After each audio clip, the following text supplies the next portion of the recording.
Hey, everybody. I want to thank you so much for listening to Our Kids Play Hockey, especially this time of year when it's hot outside. And we got a new thing we're doing right now. We have created a new hockey ball in part with Milek Hockey. These are low bounce hockey balls. They are perfect for the summer. And here's the best part. When you buy a 3-pack of these at hockeywraparound.com or amazon.com, we are going to be donating a day's worth of meals for a puppy in need at the ASPCA. Only when you buy these balls. Again, they're called the My Ball by Hockey Wraparound. You can get them at hockeywraparound.com or amazon.com. Every purchase donates a day's worth of meals for a dog in need via the ASPCA. But without further ado, we want to thank you for listening to Our Kids Play Hockey. We're going to jump right into the episode. Check out that promotion, hockeywraparound.com, amazon.com. Just search My Ball by Hockey Wraparound and help a good boy out there. Enjoy the episode.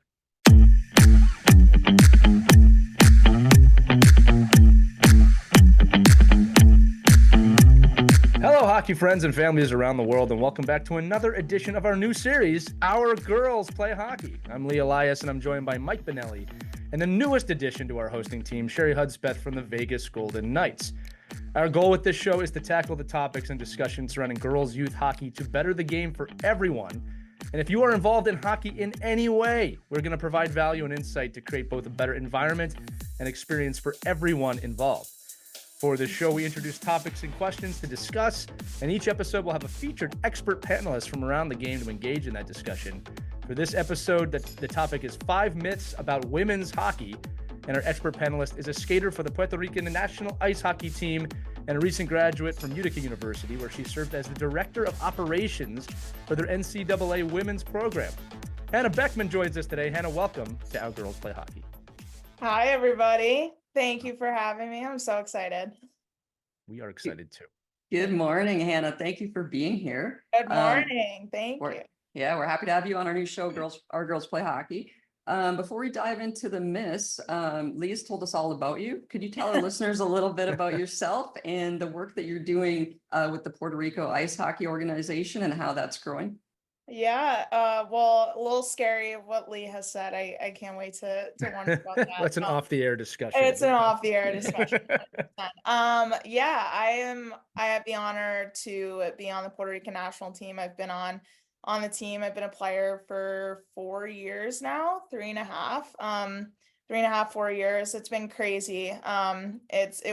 It's been an awesome experience. It's obviously growing, like any new organization, whether international or travel or college, a lot of bumps in the road because it's new. So, but to just be a part of the process and be a part of the journey, it's been absolutely so fun. And to just say that I'm a national team member is super cool and something I never thought I would be able to do, obviously. As an American, and there was once upon a time where it was like, okay, probably not going to make Team USA at any point, and then all of a sudden, you're going about your college career and you get a call for the Puerto Rican national team. So ever since I got that call, it's been a commitment of mine for 4 years straight, and it's been so fun, and just seeing the growth and obviously the effect that being a Puerto Rican athlete has had on people on the island and just people of Puerto Rican culture around the world, honestly, has been so cool. And to just be a part of it, it's like I kind of have to pinch myself a lot. You know what I love about that, Hannah, that you're bringing up, and we're starting with this, is that Hmm. I think the number one reaction that those of us involved in the Puerto Rican Ice Hockey Association get is there's ice hockey. You guys play ice hockey? Yep. And obviously the answer is yes. But what's cool about it is this does show how much the game has grown. And it actually segues perfectly into our first myth, which is that women's hockey is not competitive. It's competitive enough to have a Puerto Rican national team. Right? Yes. But I do want to start here with the panel. And again, this is the obvious one to start with, right? That women's hockey is not competitive. I'll just start by saying I've seen no evidence of that being true. Every women's game or even girls' game I've attended has been competitive. So why don't we start with you two, Sherry and Hannah? Why does that myth even exist?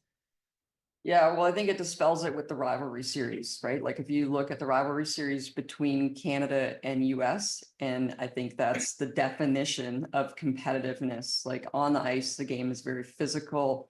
There's a lot of chirping going on. Yeah, so I think this one's definitely a myth. Hannah, why don't you dive into that? You've been on the ice too. Yeah, I can't like stress it enough. It's such a myth. Like you mentioned it, the rivalry series, that's exactly the route I was gonna go at too.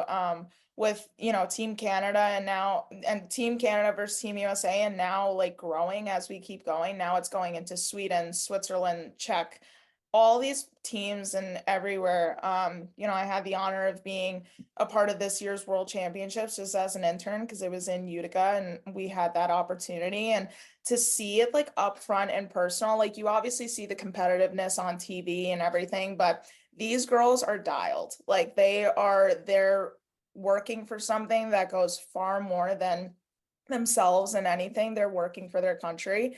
They're playing for their country with an absolute huge pride on their back and their chests.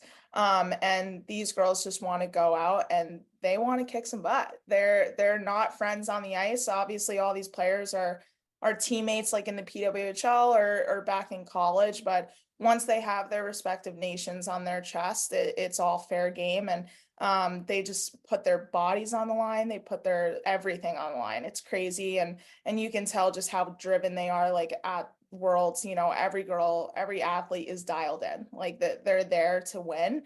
And it's kind of like, it gives you that like, oh my God, I want to be in that stage because like the competitiveness is just unreal. And it's like, you can just feel it in the air. So that's a huge myth for sure. I think some of the myth. Oh, go ahead, Mike. No, I was just going to say, thankfully, I think that myth is there because of, a bunch of old time hockey players that have never watched female sports, hockey, soccer, volleyball, whatever it is. I think that this shift has come with the fact that, now dads that played competitive hockey have daughters and they're like, I'm putting my daughter in this and I'm competitive and my wife's competitive. And like all the people in the sport, the sport's growing. So you're going to get the more competitive people getting in it. And inherently, those girls are going to be more competitive, right? Because it's in their DNA. But I think, the old time, pro hockey fan is probably the one that's saying that myth. Like, oh, I would never pay for a ticket for competitive, to watch girls sports. But we're seeing that shift, right? The reason why you can fill an NHL arena for a PWHL game is obviously because there's a lot of people that don't believe that myth because they're living it. So I think it's just the transition of moving from one norm to now a new generation of people coming through. And I think what you're doing with Puerto Rican ice hockey, what Sherry does with the NHL. Like that's the kind of stuff that continues to, break that barrier, I guess, from the people outside of the playing surface. Sure, you have something to add to that? Yeah, like in youth hockey too, around the rink when there's parents deciding whether they're going to put their daughter in girls or boys hockey. I think it might come from that too, where it's like parents maybe feel like girls hockey is not as competitive and my daughter has to play boys hockey so she can improve and go faster. But now I think as girls and women's hockey is growing and there's more girls playing, like Mike said, is like the hockey is going to be competitive right out the gate. Like here with learn to play, it's boys and girls, and then you go like into your continue to play program, it's boys and girls, and they're even. So yeah, definitely a myth. Yeah, I think that this is a stigma to this one that's been broken heavily, especially in the last 12 months. And the way that women's sports has really exploded across this country, right? The other thing too is that I can tell you this just from my own experience. I have never played hockey with a woman who was not extremely competitive, number one. I have never coached a woman that was not competitive. And again, when I spend time with Priha, Team Puerto Rico, you can see it. I mean, the will to win, the will to compete, the will to get better is the same. I think also too that there is a stigma within this myth where I hear people say, well, they can't check.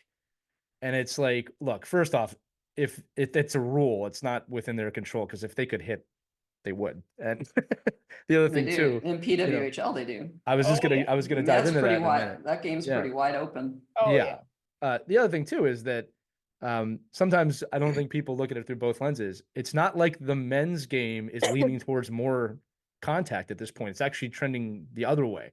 Yeah. Right. I did want to throw it to Mike one more time because Mike invited me and the crew out to Hartford. He was coaching professional women's hockey.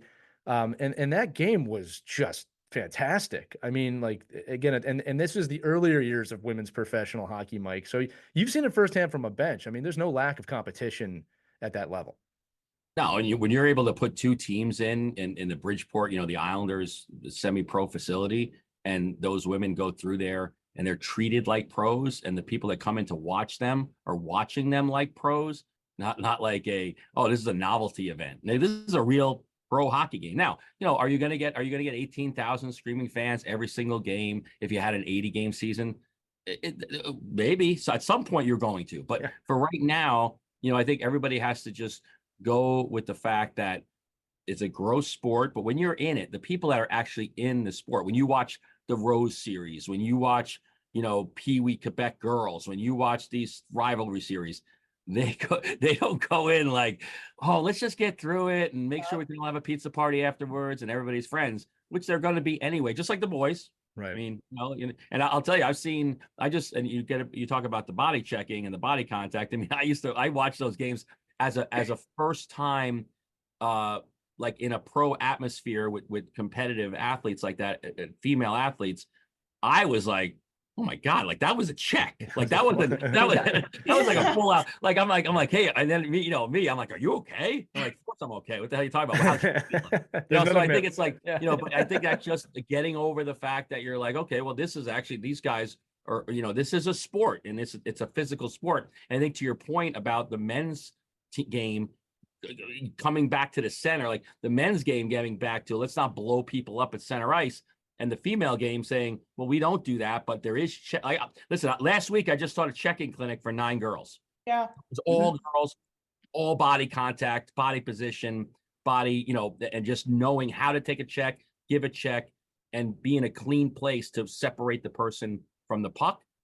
That's checking. I mean, so I guess you want to define, like, I think an old time NHL fans gonna be, oh, checking's Scott Stevens, that's a check.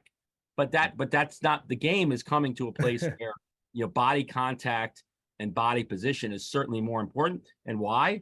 Yeah, because you want to win. You want to maintain the possession of the puck. And that's where I think, I know I get kind of knocked around a little bit by saying this, but that's why I have my young kids watch the female game more, because it looks more like youth hockey than the men's game. It just does. It looks like the way you have to go in to get the puck looks more like you would if you were a 16-year-old male. Like it just does.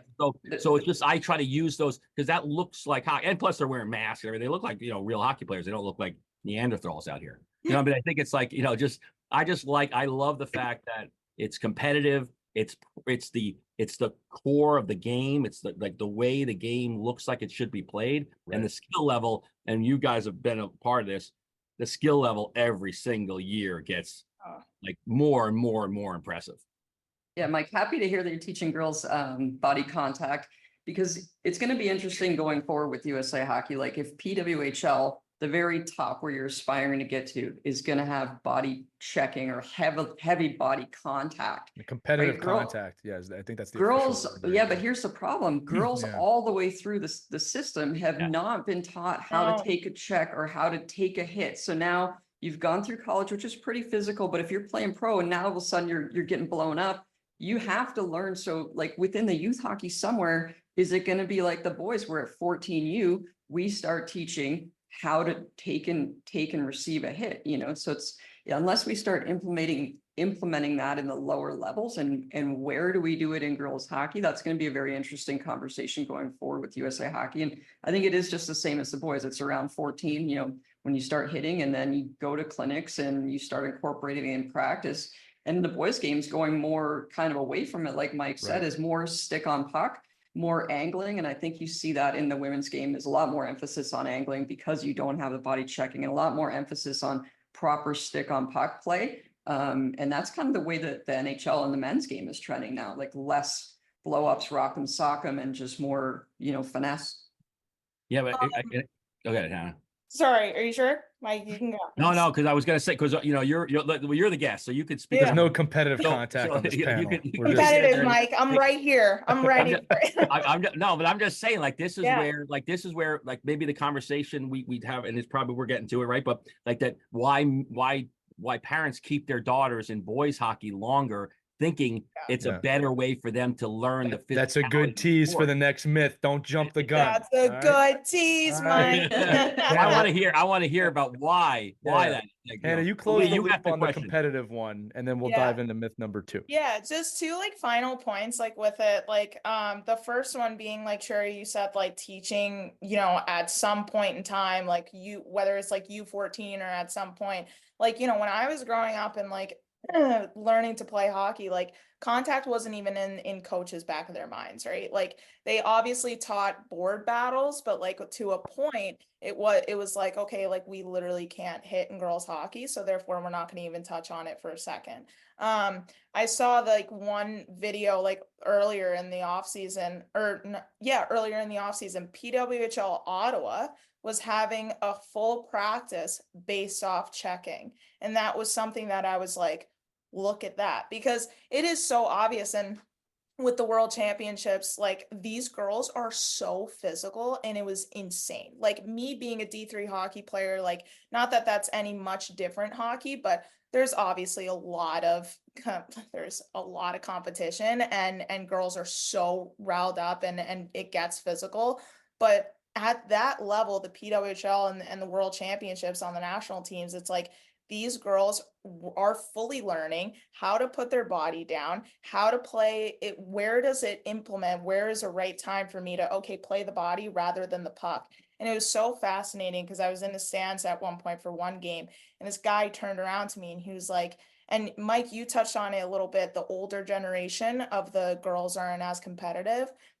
The older generation, this guy turned around to me and he said, you want to know something? This is my first time at a really high competitive women's hockey game, and I want to come to more because the girls are not hitting as much and they're making actual plays. The guys sometimes, especially like in U18 or something, guys are so focused on, okay, a guy's coming down on me, far blue line, I'm here, the boards are there, I'm going to just deck them so I can get the puck. Rather in women's hockey, this girl is, okay, I'm going to make enough body contact, but then I'm going to go right for the puck and try to get it to my D partner. So it's like fascinating with, that's why also women's hockey is growing with how competitive in just hockey skill set, because it wasn't always checking.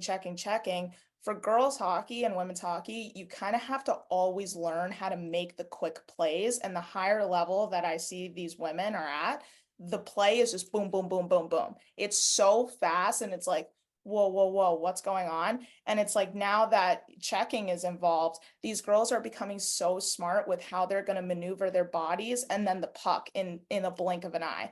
And I think it's like so fascinating. And I definitely like agree with Sherry, like with these girls, like I think there has to be at some point in time, maybe USA Hockey can implement, okay, same thing we were doing with little boys in check clinics and learning, hey, if you see numbers, do not hit the player when you're in front of the boards. You kind of have to implement that now with girls hockey. Yeah, I think when it comes to the competitiveness, we can learn from each other, right? I think, and that's always the approach I try and explain it to younger coaches is, look, you can learn from anywhere. Women's sports, men's sports, different sports. When you take that approach of an educational background towards it, it's always better. But yeah, I guess we're kind of like myth busters here today. So I'll just say myth 1 debunked. Boom. Creative, it's gone. But I'm going to move around here because I got several myths listed here. So I'm just going to kind of go with the next one that makes sense because we were teasing it. But here it is. Myth: you're more likely to be found playing boys hockey. This is a myth. And why it's a myth found, I'm assuming we're referring to obviously college scholarships and moving on.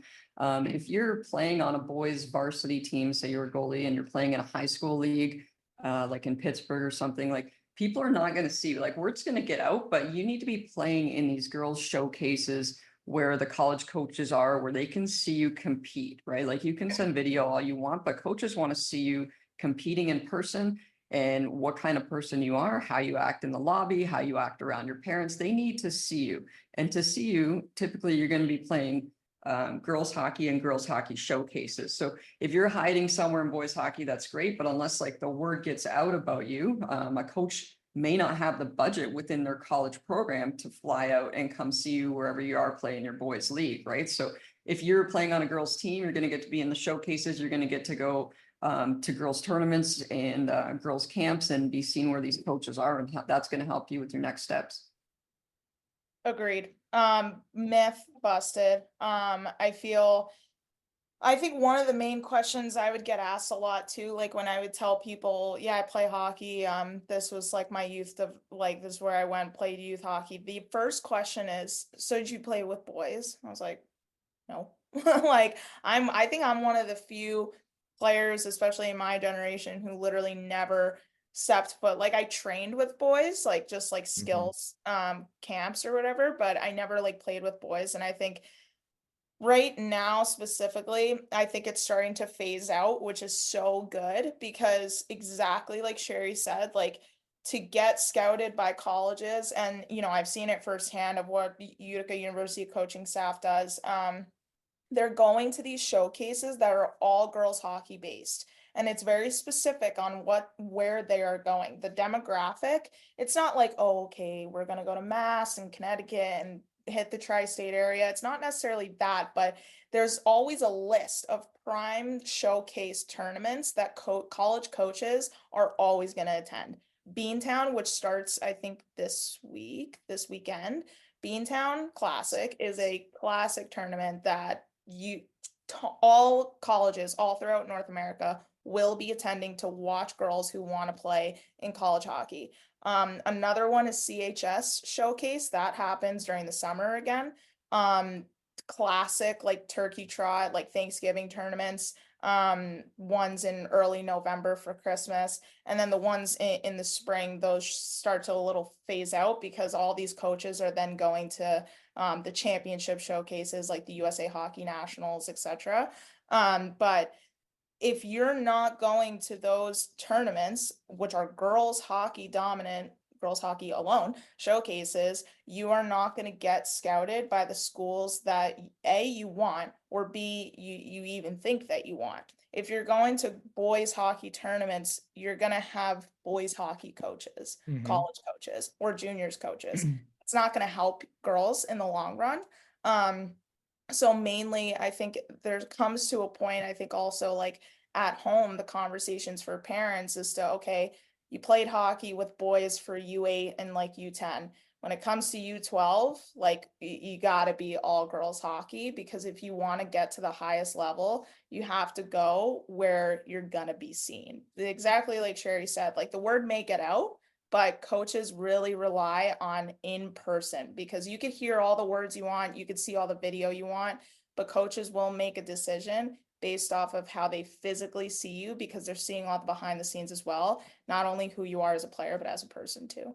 Also too, like I've coached at Post University, that was Division III when I was there, and we went to the Stony Creek tournament, and that was over 120 college scouts. So you have club, you have D3 coaches there, all the D1 coaches are there, and they're there to, you know, see the players and talk to the players, or not, like when they can, you know, D3. So if you're not in those tournaments, you know, you're not going to be seen. If you are in those tournaments on a girls team, it's really going to help your chances of being seen. Also with the tournaments, when they check in, the coaches get a list of who's committed, who's uncommitted, you know, so you may love a player but you don't know like if they're committed or not if you just found that player. So attending those tournaments as a coach too, you're going to know who's available and who's not available.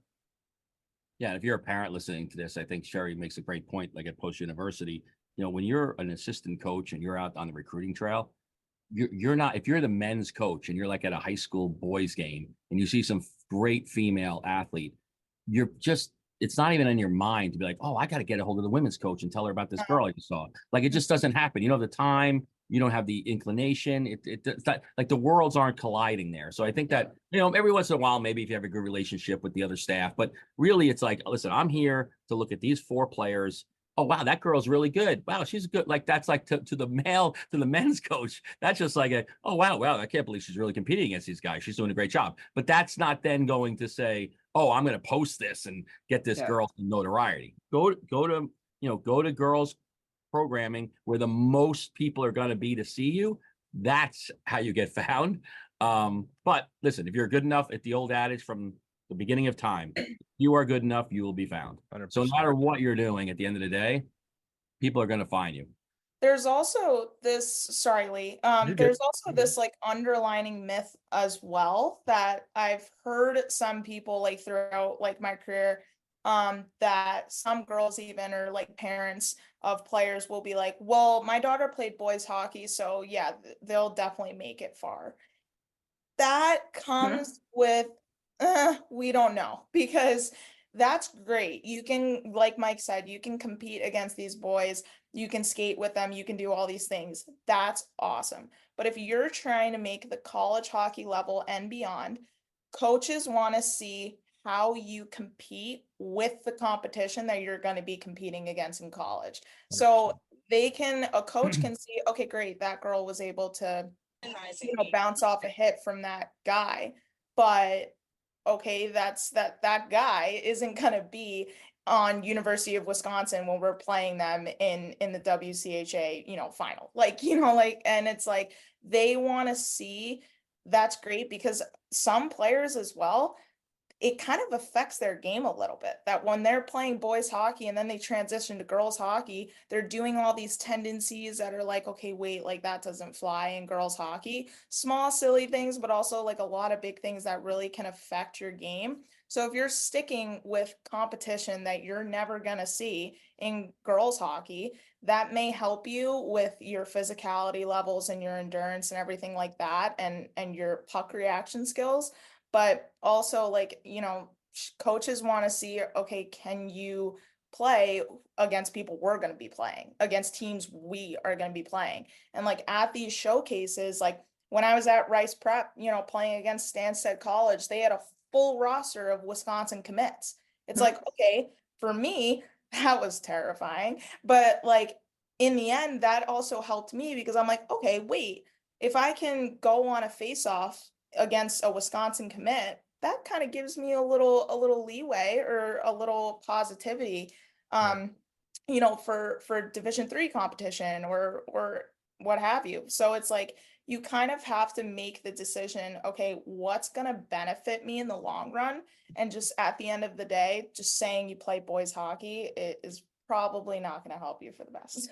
So the tier one girls programs also, they're going to have people on their staff. When you start getting up there, they're going to have people on their staff that are well connected within the recruiting trail coaches. And they typically send emails about like this player's doing this month, or they really help your chances of getting, promoted and stuff by just being well connected in the women's game.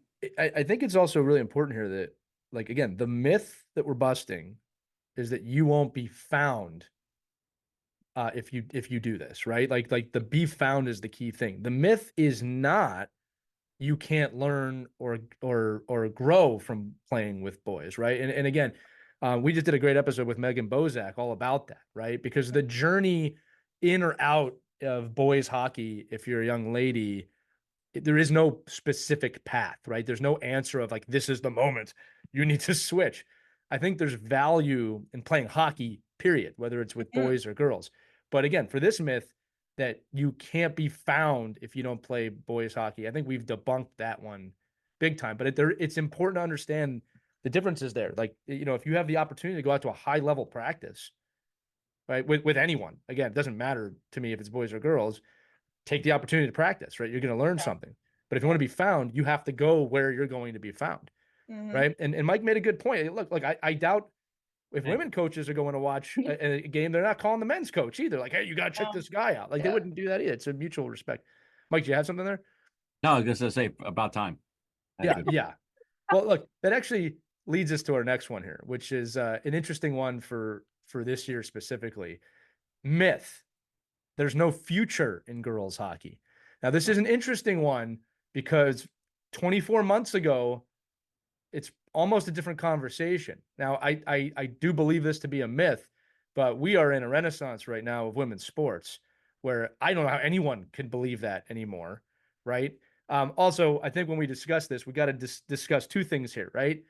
One is that there's the path of the player. There's also the path of being involved in the sport, right? Because again, look, we say this on every show we do on our kids play hockey, our goalies play hockey, our girls play hockey, and the ride to the rink. The ROI of youth hockey is the life skills you get to make, the people you get to meet, and the person you get to become. That is the overarching golden part of playing youth sports in general. But when it comes to this show, the myth, I'm going to throw it to both of you, both women who work at high levels of hockey, that there's no future in women's hockey. The show alone debunks it, but let's discuss it. Well, I'm sitting in an NHL front office right now recording this. Wait, So I if can't that drop doesn't, my mic, if Sherry. that It might doesn't, break, if that yeah. doesn't debunk it, that there is a future for you in hockey, and I work in men's hockey, right? I work for the Vegas Golden Knights. So Right. there is opportunity, although I did not make it playing professionally. There wasn't that opportunity for me when I was younger. I was a little bit older, but there is opportunity now for women in the game. Like you see it with Haley Wickenheiser. She's an assistant GM with the Toronto Maple Leafs, like Cami Granato. There's top levels. Now you're starting to see Jess Campbell. She's an assistant coach with the Seattle Kraken. So coaching positions are becoming available. There's broadcasters, a lot of great Cassie Campbell, Tessa Bonham. There's great female broadcasters, and you can work in ops, you can work in sponsorship, you can work in foundation, do community stuff. A ton of doors are opening now in men's hockey and women's hockey with the PWHL, but just because you're not playing doesn't mean like you can't stay involved in the game. And you don't need to be the next available Olympian to work in the NHL. I didn't play in the Olympics. And if you have passion for the game, there's a door that's going to open for you. Yeah, Hannah, before I throw this to you, because Sherry's a humble person, I do want to say that the one thing that she has that none of us have, and most likely nobody listening to this has, is a Stanley Cup championship. I can't say that. I can't say I was involved in that. I can't say I had anything to do with that. Sherry, you can. And I encourage you all to listen to our Kids Play Hockey episode with Sherry, where the cover image is her with the Stanley Cup. Yeah, we got a beautiful gold ring to go with it, thanks to Mr. Foley. Yeah. She has a Stanley Cup championship ring. I have pictures of them. Okay. Moving over to Hannah, who also has a gold medal, right, with Puerto Rico from the LATAM Cup. Like, is there future in women's hocky? It's funny you even ask it. Is there? No. There is, it's so funny. The first like time you like said the myth, I thought to, like, I said this to someone, it's like, I'm so jealous of little girls right now because they are like, oh, I'm getting chills, like saying it, like right now where they're looking and with all the amazing pioneers and women who are in the spots where Sherry, you are, where Haley Wickenheiser is, where all the PWHL athletes are, and the list just goes on. Like the girls are seeing nothing but them being able to do it. Like when I was young, we were always saying, I'm going to play in the NHL. I'm going to be the first female NHL player. Now it's girls are saying, I'm going to go to the PWHL. And that is so just fascinating to me. And obviously I'm like beyond jealous that they have that, but it's just like so fascinating that like throughout all the different generations that are going, like it's just constantly growing. Like the women's sports in general are just boom, boom, boom, boom. They're like stepping up the game and stepping up the expectations almost every single season. And it's so great to see.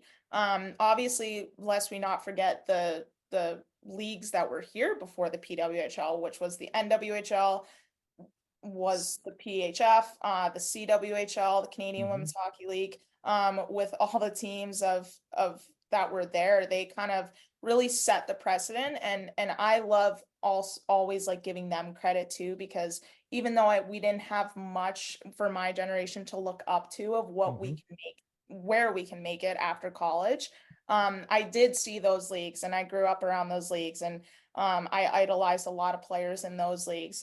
One of my old coaches who's still in the PWHL right now, Madison Packer, like she's a pioneer that I grew up watching, and she was my New Jersey Rockets U16 coach, and I was so lucky to be coached by her, and to just like see her keeping on with the game and growing and doing everything. Just the growth is just going to go through the roof at some point, and it already is up there. Just with the PWHL and the successes and selling out all these NHL arenas, like I couldn't help but get teary-eyed with the game at Scotiabank Arena with PWHL Toronto versus Montreal. That game was absolutely sold out. The game was rocking. It was so cool to see, and just the pictures of like Marie Philippoulin and Laura Stacey like looking up just in awe of like everyone there to watch women's hockey.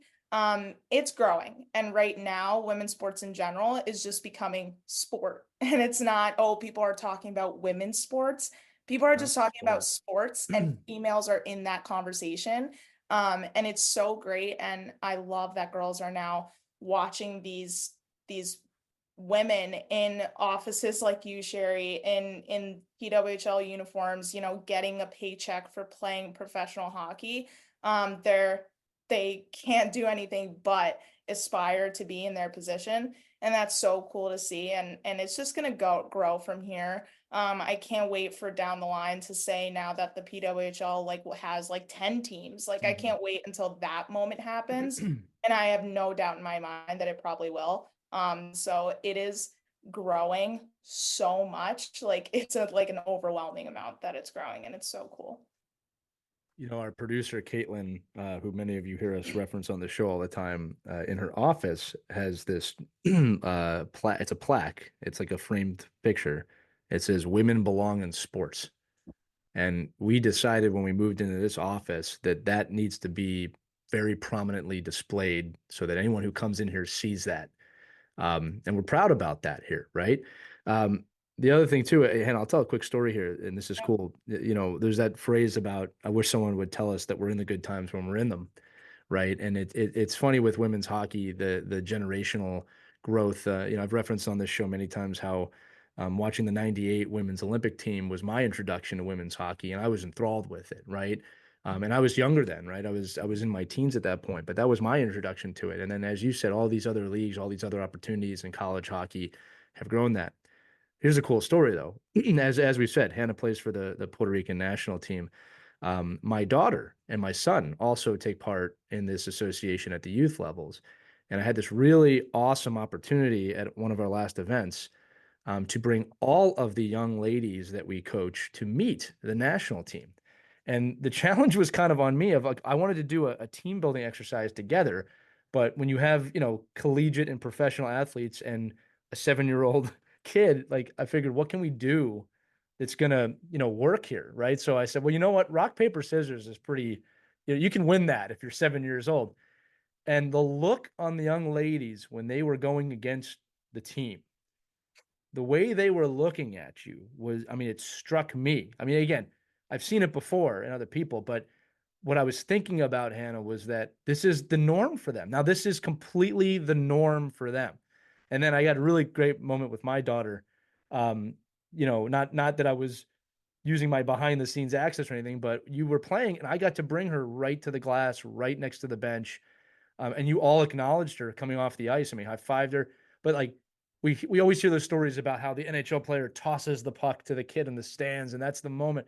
You provided that for my daughter, right? And whether it's Team Puerto Rico or a PWHL team, this is now the world she's growing up in. And look, should she decide to continue to play, I don't know what the future is. I'm not putting any pressure on her, but she has seen a world in which that is now the norm. And that's something we got to continually push forward across the board. It's not just in girls hockey, right? That the future is what you can see, right? Until you see it, it's not real. I think there's a broad portion of the population out there that just doesn't think that way sometimes because they've been seeing it every day for their entire life. So Yeah. Go ahead.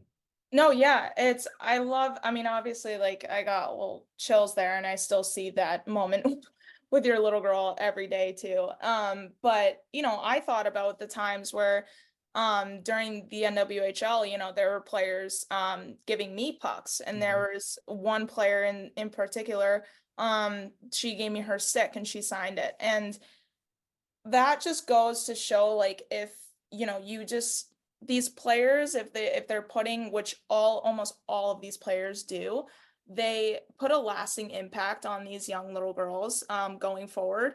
And it's just it's great to see, because I always think about the quote, right? The classic quote within women's hockey and women's sports: if you can see it, you can be it. And it's just so fantastic. And that's why also a lot of times everyone is really pressuring the media coverage and the coverage of women's sports, women's hockey in general, because that goes such a long way, right? Like, if little girls can't see them doing something, they don't know if they can do it. And that was something for my generation. We had no clue. We didn't know, like, not many players, even, like, I had teammates who I say the CWHL, and they're like, the what? Like, I don't know what that is. And I was just like, you didn't know what that was? Like, what? And you know, like, for me, like, I saw it, and so I thought I could be that. And so now with the PWHL, it's like you're scrolling on Twitter and you see it. So now some little girl at home is gonna see Poulan being such a pillar and a pioneer, and someone who is pushing women's hockey by just being who she is, and by being the fantastic player that she is, and person as well, because she is a incredible human being. From just seeing her with just talking to media and talking to fans, and even she had a quick words with me, and she just a quick, hey, how you doing today, like, at Worlds. And it's just like, wow, like, that goes a longer way than she probably may think it does. So it's like, it's so important right now with, like, coveraging and showing how much women's hockey is, and women's sports in general, is legit. And so we could just keep going from there. And yeah, these girls are going to be, you know, doing something big for little girls at home around the world. Yeah. Before moving to Vegas, I lived in Johnstown, Pennsylvania, and I coached a 12U girls team with the Johnstown Warriors. And Team USA came through, and they were playing in Pittsburgh. And we took all our girls to the game. They watched the game, and then after, we were fortunate enough to get like a meet and greet with some of the players, right? So they finished their workout, and we had our girls all lined up, ready for them to come out of the gym and just quickly meet our players, say hi, you know, sign some stuff for them. And a bunch of them came out, but our goalie was standing at the front of the line, and she was just perked up, like, waiting to see Maddie Rooney. Just like, that's the only player she wanted to see. And Maddie Rooney didn't come out of the locker room. For whatever reason, she just didn't come out. And our goalie just started bawling, because all the players, like Lamoureux, Hillary Knight, everyone pretty much came through, but for whatever reason, Maddie didn't. The kid starts just bawling. She's like, Maddie, you know, I didn't get to meet Maddie. Hillary Knight recognized this, took the kid down to the locker room, got Maddie Rooney out of the locker room, and this kid got to have a very special moment and meet her hero just privately, one-on-one, and ask some questions. And that probably changed that kid's life. You know what I mean? And then another kid, like Lamoureux, and for Christmas, she asked for a Lamoureux jersey instead of, you know, a Crosby jersey. So seeing the girls, having them at the games and meeting these players and having female ambassadors, it does make an impact. It does get through to kids. Yeah, and it's something I think we all play a role in. Like you said, and Hillary Knight's a good example of this. Just the recognition of what's happening, the recognition you can change it. You know, we just, again, thinking broad strokes here. Like, I remember that story of Carey Price and that kid in the crowd whose mother had passed away, and he recognized something was wrong. Yeah. We've always said it on every show. Hockey players are very talented hockey players. They're also really talented people. They're really good people. And we've had those people in women's hockey, and it's just great now that stage or that broadcast grows and grows and grows, right? So I would say this myth was busted before we even talked about it, but we did need to talk about it. The next one, we're going to do a little turn here. This is a really important one, and I'm going to give this right to Sherry and Hannah, because Mike and I probably shouldn't talk too much about this one in terms of we need to listen. But the myth is this: girls have to have a certain body type and mindset to play ice hockey. This is an important topic. And, you know, part of the reason why we're doing the show is to talk about these topics. So parents, if you're listening, turn it up right now. If you're 15 years old, you're 16 years old, turn this up, right? Because we want to get into body image and hockey players' body image, especially for women. Hockey's a game of acceleration, right? You're gonna have big quads. You need your big glutes and quads to skate fast and skate hard. If you're skating at the college level and the pro level, you're on the ice 2 hours a day, you're in the gym maybe 1 or 2 hours a day, and you're putting some weight on, especially like in your bumps. Like you're gonna have a big bump from skating. The men have it, the women have it.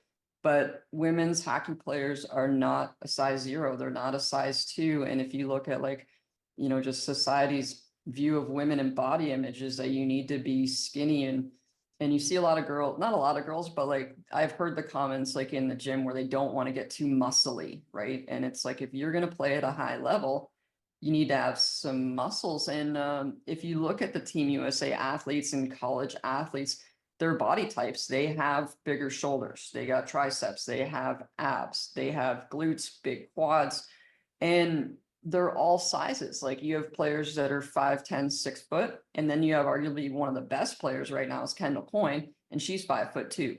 So, with men's hockey where they're like, you have to be 6'2", you have to be 200 pounds, they're trying to put weight on. This is not men's hockey. The PWHL doesn't even list their height and weight. So a big myth is with body image. We have to just get away from that and have positive self-talk about body image.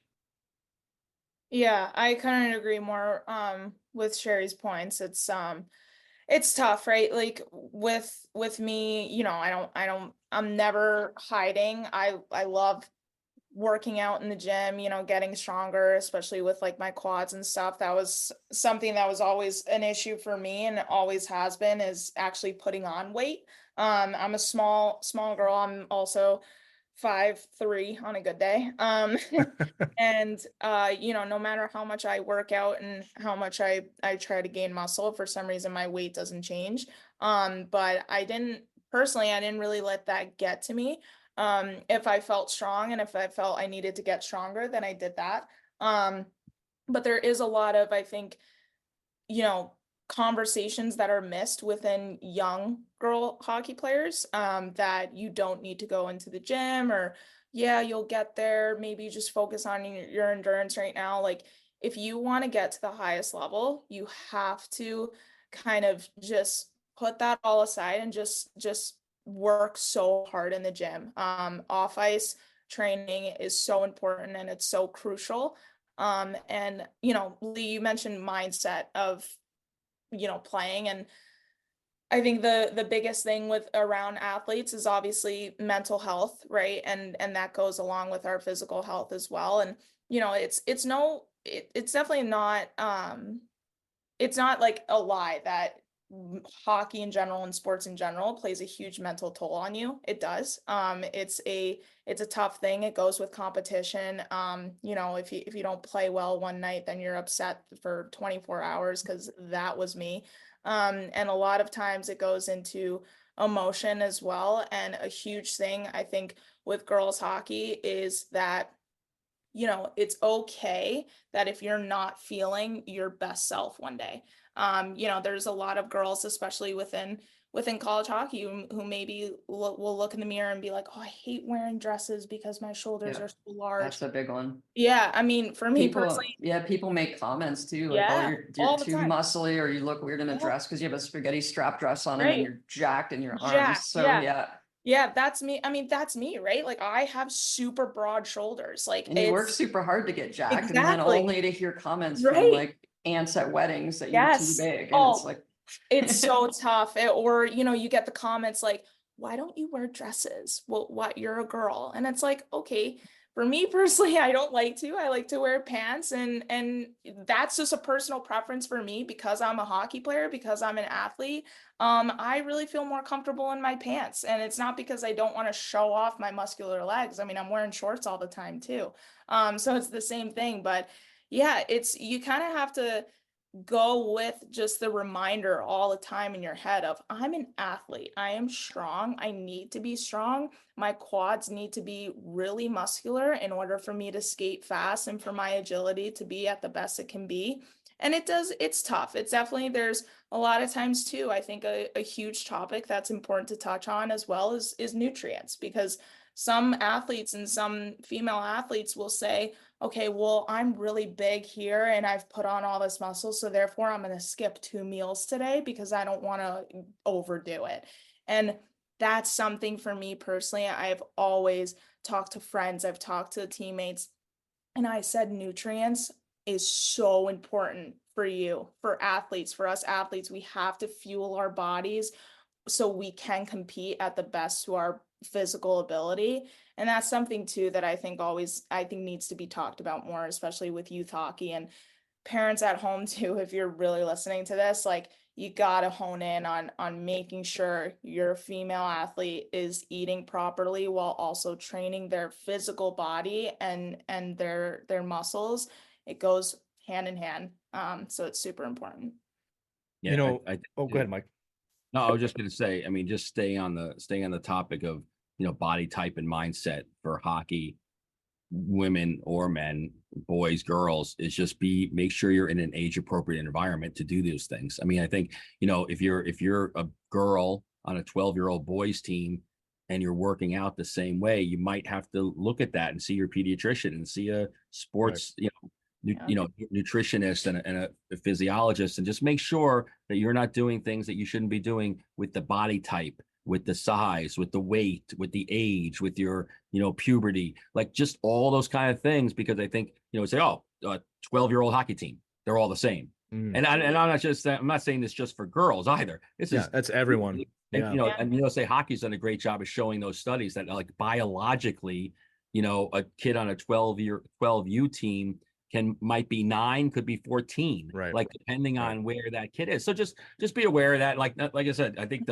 it's ironic that the body type conversation comes up when the fact that women's hockey is getting more and more and more physical, and coaches are looking for bigger and stronger and nastier players. So it's going to be, but then you got, on the boys' side too, you wouldn't expect a Goudreau to be out there, laying somebody out at center ice, right? So there's a room, there's a place for all types of players. But just be aware of when you're in that developmental stage. And that's really the audience we talk to, right? Is that young developmental stage. Just do your research and make sure you don't lump everyone into the same time frame. Exactly. Mike, what's funny is that, and I always use this metaphor across the board, is that when they're babies or toddlers, we always say, well, they'll speak at a different rate, they'll grow at a different rate, they'll walk, they'll run. Like, we're very patient with very young children on their development of these skills. And then there's this, it's a myth, but it's like, there's this thought process, oh, that stops at a certain point. And then the process, like, oh, when you're 21, it never stops. Like, there are grownups that are slower to things than other people. It's just, your development is not on a set path. I mean, there may be benchmarks. When you have young kids, oh, your kid's in the 12th percentile. They give you these things, but the learning, the growing never really stops, right? Mm-hmm. So the point I'm making is this: we're so patient with really young children, but we lose that patience for some reason, even as young as 12. Yeah. Like you said it, Mike, perfectly. I know 12-year-olds that look like they're 16, and I know 12-year-olds that look like they're 10. There's no correct path, but there is the ability to speak to a professional, a doctor, all right, someone who knows that. And again, Hannah, that goes back to what you were talking about, is, doing what's correct, making sure you understand your body and the way to do that. I do want to bring this up too, and this is kind of for the dads that are listening, and this will merge actually into the final myth at some point. My wife is obviously a wonderful person. I love her very much. I always joke she's 5 foot, but I look up to her because I'm closer to 6 foot. But she always gives me great perspective, right? She's a high level person in her field. And she'll come home and tell me stories of being a woman in a high power position, and sometimes the lack of respect or the lack of awareness of what she has to deal with from a societal pressures system, or that, she's a woman in that role. The way I'm merging this back into this, all right, with body type and with a mentality, as a dad, that's how I'm asking this question. What should I know to ask my daughter, or not ask my daughter, right? I think there's two sides to that, because again, I'm not a young girl. It's not something I understand. So when it comes to body type and mentality for a youth athlete who's a girl, what maybe are the questions or the approaches I should be taking as a father? I think one huge thing I immediately thought about was how my dad spoke to me when I was a kid. And one, I'm very blessed with my father because he just for so many things. But the one main thing is, he always knew I was an athlete. He always knew that that's what I was going to strive at, that that was my thing. We were all athletes, but he knew that that was like what I was always going to do. So for him, I noticed he didn't talk to me like I was his little girl, or he didn't talk to me like I was his boy. He talked to me like I was just me. Like he didn't change, right? Like I have one brother, so he's the only boy and my dad out of the whole family. So for us, like I noticed that he didn't really talk to us any different. He just talked to us like we were us. And something especially with my sport and with hockey is and he was an athlete, a college athlete too, and he just always asked me the one question: how are you feeling? And it was always after practice, after a training session.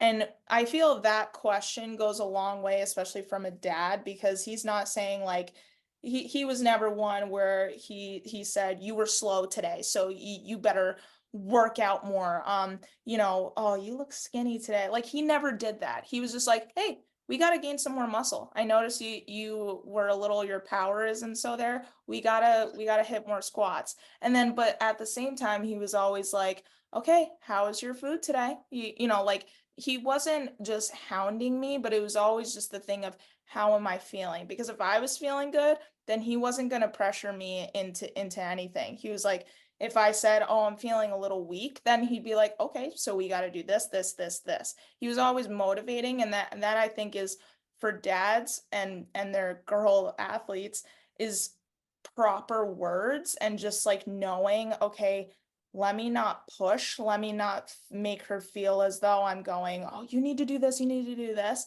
Just always just leading with, tell me how you're feeling physically, mentally, emotionally right now, and then we can just figure out a solution, because that's him too. He's a problem solver with everything in life, so he just wants to figure out what can we do. So just careful words and careful and just consideration on, okay, what maybe does she need right now?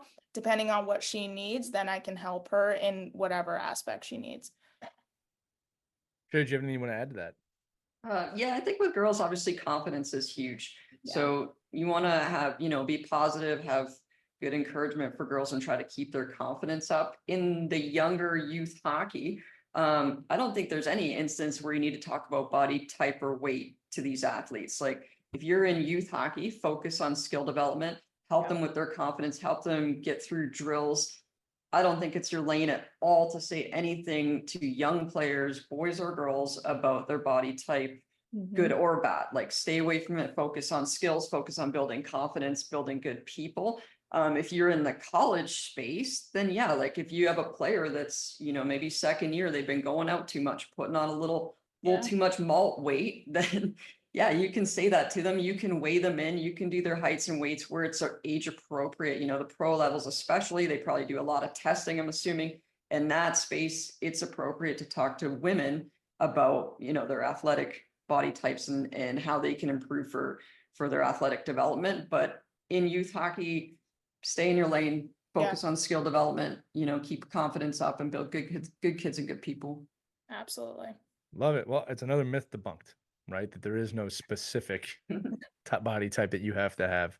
But that's going to bring us to our final myth. And again, I appreciate you both answering that question, because I know there's a lot of dads and fathers, and in addition to the mothers and the siblings that listen to this show, that might not know necessarily how to ask or not to ask certain questions or what to look for. But the last myth we're going to debunk, this is a funny one to me, is that girls are harder to coach than boys.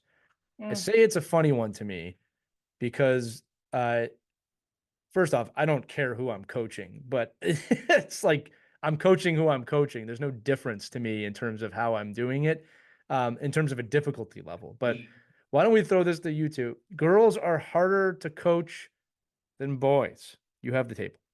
Absolute myth. girls are the best listeners, I think. I coach a 10U girls team right now. And whenever we have power skating coaches or boys coaches that coach a 14U or 12U boys team, if they work with our girls at any age, I always get a feedback that, man, I love coaching the girls. They listen so much better than the boys. They want to learn. They want to be taught. They want you to push them.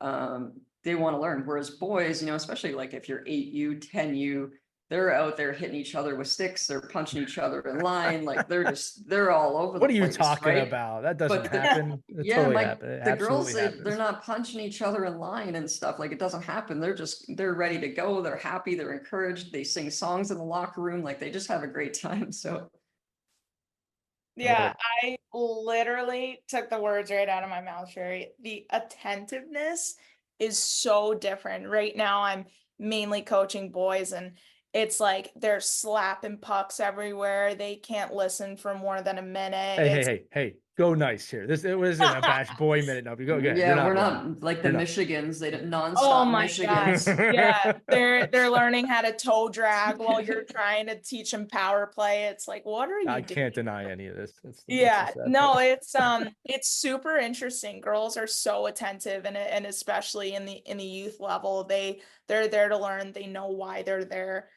They know the purpose of whichever practice you're at in that moment. And they're just like I said this way in the beginning, they're just dialed in. Like they're just like, okay, here we go. Puck. Yep, that's what coach is saying. Got it. It's like the boys are like all over the place. I had one kid, like he wore sunglasses on the ice. I'm like, what are you doing here?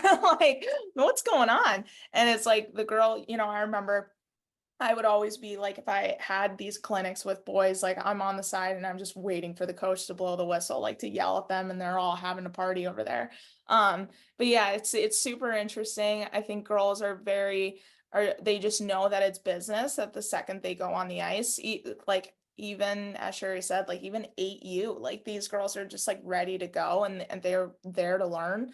And boys are just dancing around, but not to say that there's no boys who aren't attentive. Yeah, nice save there, Hannah. Yeah, thank you.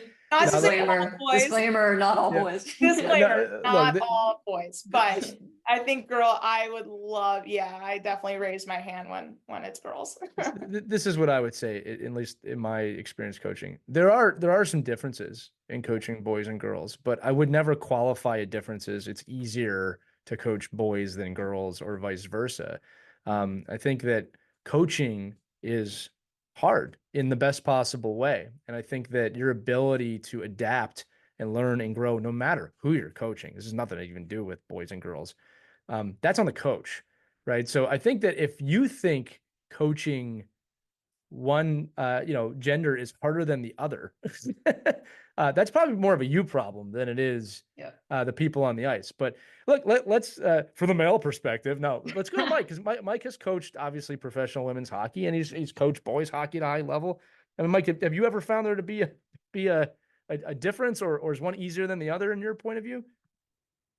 And I think this falls under the same thing. Like, where are they in their maturation process, and where are they in, listen, I'll work with a bunch of 16-year-old really serious boys that aren't screwing around. They're listening, they're working. And I've been with a bunch of 16-year-old girls that are like giggling in the corner and afraid to do something wrong. And I've been on the opposite, like girls that you're like, holy crap, like I'd never go in the corner with her. Like I'm going to come out with, broken nose. So it's like, it's just a matter of, knowing your audience. And I think, and we've talked about this on the show a couple of times on this particular, on girls hockey, is just knowing where you're at in their space. Like, okay, if you have a bunch of girls that are attentive and they're listening and they're able to, maybe concentrate better than other 8-year-old boys. There's a comedian out there that says, like, I have a daughter and I had to watch my brother's son, and it was like, oh my God, nobody prepared me for this. Like the same age, the same year of birth, everything the same. And the girl's like, can I sit here? Am I allowed to do this? Am I allowed to do that? And the boy's like, chewing on the bottom of the table or something like that, 5 minutes in. So it's just where are they at? Where are they at in their maturation process? And I also think it's funny when you get girls alone coaching and boys alone coaching. because how you can use them. Like I've often used the girls in that age group, like if it's like a bunch of 9-year-olds, and I'll bring, hey, Abigail, you come here and you lead the group. And all of a sudden the boys will they'll get in there because they'll be like, what do you mean she's leading the group? Why is she leading the group? So it's gonna, they kind of fall into line because I'm like, well, she's the only one paying attention. Like she's in it, like she wants to be in it. So it's just a matter of, where are you at with the kids you're with? And again, but listen, there's no doubt about it. There's a reason, I think, Sherry, we've talked one of our episodes, there's a reason why, like at the learn to play level, I used to put girls in their own group because it was just actually easier for them to learn because there wasn't somebody out there just like, wanting to whack the back of their legs. They'll that group's doing that over there. And it just is. Now, maybe we maybe we allow that to happen because maybe I was instigating that more, but there's no doubt there's a distinct difference. I don't know if it's easier or harder. I know me for a male coach with younger girls, I think more about what I say and how I say it. And that's just because I'm an old guy and, I don't want to say the wrong thing politically, and get somebody upset with me. And I also will say that I'm a yeller. I'm a loud, boisterous person when I coach. And I couldn't do that with the girls. It was and a lot of boys, but I couldn't get into a circle and be like, rah, rah, rah, and and just start yelling and screaming, not in a negative way, but in a just a like we got to move kind of way. And you just learn to adjust. But listen, some coaches don't learn how to adjust, and I think that's where maybe they think, I can't coach these girls; it's too hard. Yeah, I'm not very loud. I'm not a screamer or yeller. If you see like a college practice or a high level Olympic practice, there's no screaming and yelling like in the women's hockey. Like if they're yelling, it's like at a drill or turn, like they're yelling something like that, but definitely not yelling at the player. And I think coaching the girls, you need to coach with a little bit more empathy. Like they do have maybe more emotions in it. You need to be able to recognize, like if a girl's having a bad day, maybe she needs to sit out this rep for a few minutes, or like if they have anxiety or something like that, like, yeah, just sit it out, whereas maybe a male coach is like, just get back in the line, skate it out. You're fine. Let's go. Like, I think female coaches coaching girls maybe coach with a little bit more empathy. Yeah. Look, here's something I'll tell you too. Like a lot of this also just comes from great conversations like this one and learning as much as you can. A great female coach friend of mine one time gave me the advice when it comes to team building. And I'll preface this with, this is not necessarily true across the board, but it's something I have found to be congruent to the most part, is that when I work with a men's team or a high level boys team, there's a different approach to the quote unquote healthy competition and pitting one person against another person. Whereas with women's team, I tend not to do that. It's more of a collaborative, let's reach the goal together approach. And I found that to be more beneficial. That does not mean women cannot go one-on-one. It doesn't mean anything like that. It just comes down to what am I trying to accomplish from a team building standpoint, right? So I think you got to ask questions. You got to try things. But if there's ever been an overarching thought for an episode for me, I look at all the myths that we just talked about. This is really just about meeting people where they're at. Right. It's not allowing stigmas and myths to come in of, oh, that's a girl, so this, and this must be true. Like, no, it's you meet that human being where that human being is at. Don't, take the boy girl thing out of it and just see where they're at, see what their goals are, see what they want to do, see what their problems are, see what their concerns are, and meet that person as another person. Sure, I think that talks right to the empathy thing. Look, I can tell you right now, empathy should be across the board in all sports, in all levels, and all people, right? If you have a good definition of empathy, right? I think sometimes people come with empathy, oh, that's weakness, being soft. It's not what empathy is. It's literally meeting someone where they're at. It's like kind of what I'm saying, right? Go ahead, Anna. I think it's one thing too, it came up in my mind where like I think a lot of players, girls and boys, doesn't matter who, really adhere to certain coaching styles that they like, as in like the player from their coach. So many of us throughout the levels that we go, we meet so many different coaches and so many different coaching styles. I feel like almost every single coach has a different style and how they coach their player. I think coaching boys and girls, you have to know you can't treat everyone the same, right? There's kids that you're really gonna be able to push, and that gets the best out of them. And there's kids you have to just go talk to quietly in the corner and be like, hey, you did really good, but let's try to fix this, so you have to check in, I think, individually with all your players, boys or girls, and know what you have and know how to get the best out of each individual player. I so agree with that. And I feel like I would have loved that from not just my trainer at home. Like if I like had my travel coach like do what he would do like to every single player, like I think that proponent is so huge because kind of knowing who each of your player is and how each of them, really like succeed at being coached, excuse me. I feel like that will go such a long way. And I feel like now too, as we grow and as it kind of like revolves around just like obviously every player is different, every player is wants to be coached differently, like having coaches kind of like step back and like realize, okay, that player doesn't want to talk to me, doesn't like succeed when I pull them to the side, so I'm not going to do that, but that player does, so I'll do that with that player. And I feel like that's like definitely such a huge thing, and is so important to like you have a 22 person roster, like kind of bring that personal actions into it will super important. Yeah, we see it here at the NHL level, just, fortunate enough to get to watch Vegas Golden Knights practices every day. And you'll see Bruce Cassidy skate half a lap with one player, just checking in. So yeah, you have to just, check in your guys. That's a nice Pete Whitney takeaway that I got from Post. He was really dialed in on like checking in on all your guys and make sure that no one falls through the cracks.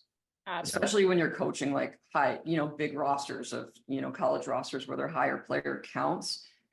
Yeah. And then if you have youth hockey, it's like you only have 14 kids on your team. You don't get to see them too much. So if you can, with the time that you do have with them, make a positive impact on them. You guys keep name dropping. Pete Whitney has been on more guest appearances on the show than anybody else. Madison Pack has been on the show Pete Whitney's before. Great. Final notes on this before we kind of round this out is that, yeah, I always say to parents and players, it's kind of across the board, whether you like your coach or not. If a coach is not talking to you, like no communication, that's typically not a good thing for either side, right? I always tell the players when a coach is not focused on you, that's when you should probably be worried. Yep. Right? Because now you're off the radar in a lot of different ways. And it could be your fault, could be their fault, could be both your faults. But you if a coach is on you all the time, you might not like it. It's not necessarily a bad thing, right? It means that they care enough to talk to you. But there is a right way to do it. And I think, Hannah, another point you're making, this is good across the board as well. It's like relationships, right? Mm-hmm. The more coaches you have, you'll know how you're motivated. You'll know what type of coaching you like. It's important to know that as a player, to analyze both ways, right? One is, okay, I know how to motivate I know how to get motivated. I know how a coach can motivate. You can communicate that to a coach, or you can look and see, well, I don't think that coach is going to provide that. But you can also do some self-reflection on that too, of, okay, I like this, but am I too critical when someone's yelling at me, for an example, right? Like, does that motivate some people? So it's all growing. It's all learning what you like and what you don't like. Yeah, but that's like so important. And I've realized that, like I said, like throughout my whole career. And like one thing that just came up for me, I'll say quickly is, and this has a lot of pros and cons, but I feel like you said, when you notice a coach is not talking to you, there's been something wrong. We either on both parties or one of the parties. I have heard so many players, I've been kind of the person, especially with my hockey ops position. I was very much a person who, I put myself out to the players being like, if you need anyone to talk to, I'm here. And I would feel not only at Utica, but just like in general and throughout my whole career, I would hear players say, I'm scared to go talk to coach about this, or no, I don't want to bother him. I don't want to bother her. I don't want to be always in their ear, always in there. I will say that there's no problem. Just like you said, Lee, it's also about relationships, right? We always talk about how communication is so key. And I think players have to keep in mind that communication is key. If your coach isn't speaking to you, that is your immediate sign the next day at practice or Monday after games, or especially if you just had games and your coach didn't even bat an eye at you, Monday morning, you need to walk into his or her office and say, hey, I think we need to check in. I really think, this is what I feel. I feel this about my play. I want to hear your feedback. A huge thing too is feedback. And I feel like a lot of coaches need to be aware of that. Because, it's hard, right? I've been the player where I'm on the bench and I'm seeing coaches talk to this player nonstop, or this player, and I'm over there like, okay, like, damn, like I need to get talked to. And right, if they're not talking to you, that is your chance. You immediately, it's hard, and Yeah. it's a hard step to take, but having that braveness and having that courage of standing up, walking into the office, or sending a text. A big thing for me was I like to give the coach a heads up, being like, hey, I really feel like we need to talk. When does the time work for you? Yeah, I think coaches need to establish what the communication structure is right at the beginning. I can tell you this right now: if trust and communication aren't there, you don't have a team. I don't care. I don't care who you are, what you know, what you've done. If you don't have trust and communication set up within your team, you don't have a team. It has to be there. The other thing I want to note on this, and Mike and I talk about this a lot too in the years we've been doing this show, is that players and coaches both have to remember this. When you're a player, for the most part, you're going to be wondering whether or not coach is focused on you. Right? It's like being a parent. You're only really watching your kid when you really think you watch your kid more than anybody else on the ice. And the thing is this: when you're a coach, more often than not, you care about everyone. You care about everyone on this team, but there could be 15 to 20 people on that team, right? It's not always easy to tap each one of them. So that's why communication is so important. I think this totally works to that myth topic about coaching girls as well, right? It's not more difficult. It's with any players, you've got to make sure that like you said it, Sherry, like, hey, I care. I'm here. The door's open. Just saying what you said, Hannah, too. The door's always open. I would like for you to text me or email me prior to stepping into that door and screaming your head off or venting whatever it is you want to vent, but the door's open. That's a I just solution. want to add in one thing to parents is have your player get comfortable talking to the coach themselves. The parent doesn't need to come talk to the coach after the game. Like the kid can ask. Coaches love that, Sherry. What are you talking about? Coaches love it when parents come up to them. I love it when kids ask me like, Coach, how can I get better? Right. And get them comfortable at a young age talking, about their performance and whether it's good or bad. Like, Coach, can we talk? And I think that's going to go a lot longer way with, for the athlete's development in their social life, in their professional life, that they get used to talking to adults and not having the parents just mow down the path for them and making everything easy on them. Yeah, Sherry, exactly. I will say this too, with my son and my daughter. I challenge them to learn something, right? And I always challenge them, if you have a question, ask your coach.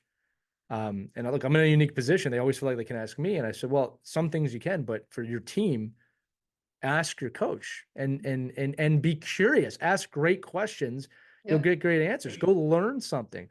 You can encourage that behavior. I think as adults, that's an assumed behavior. Kids don't necessarily work that way. They're in school all day. They're told to sit there, listen, and do this. I get there's a lot of great teachers out there that engage. But my point is you play a role with that with your kids to encourage them to ask questions, encourage them to interact. So we're going to get off on a completely different episode topic if we don't round this out here. But look, I think we debunked all 5 myths. And I'm sure there's more myths out there for those of you listening in podcast land. If there's more myths, more topics within women's hockey that you want us to debunk or discuss, make sure to email us at team@ourkidsplayhockey.com. This is an open forum for sure. And I have loved doing these episodes. I'm learning so much, and that's the point. It's having the conversation, right? I wish we could look at certain aspects of hockey and say, this is the correct way to do this. But most things in life aren't like that either. And that's why we have to have these discussions. But Hannah Beckman, you've been a fantastic guest, expert panelist, as we say. Your career is far from over. And I'll say that, look, I joke all the time with Sherry that you are a trailblazer, and Hannah, you're well on your way to that as well. You're like a shining bright light right now with where you're at in the game. And again, even as I said with my daughter, you've both shined that light on her, right? And that's how you grow, and that's how things progress forward. But I'm going to give Sherry and Mike any chance to give final thoughts. Hannah, you as well, and then I'll close this out. No, this is great, Hannah. Thank you for being here. And really enjoying going to be watching you grow the game out in Puerto Rico. Thank you. Yeah, thank you so much for having me, both of you. Sherry, it's been so cool to like hear all your thoughts, and Mike as well, you. So yeah, this has been so fun, and I can't wait for what's to come. Yeah, no, great episode. Thanks so much for coming on. And like I said, I think this is one of those things where you take these little pieces from all these episodes and compile them, and you're in the car ride home, and instead of berating your daughter about how she played, just find ways to make a better experience. Exactly. All right, well, that's going to do it for this edition of Our Girls Play Hockey. Remember, all the episodes available on ourkidsplayhockey.com or wherever you listen to podcasts. But that's going to do it for Mike Benelli, Sherry Hudspeth, and Hannah Beckman. I'm Lee Elias. We'll see you on the next edition of Our Girls Play Hockey. Take care, everybody. We hope you enjoyed this edition of Our Kids Play Hockey. Make sure to like and subscribe right now if you found value wherever you're listening, whether it's a podcast network, a social media network, or our website, ourkidsplayhockey.com. Also, make sure to check out our children's book, When Hockey Stops, at whenhockeystops.com. It's a book that helps children deal with adversity in the game and in life. We're very proud of it. But thanks so much for listening to this edition of Our Kids Play Hockey, and we'll see you on the next episode.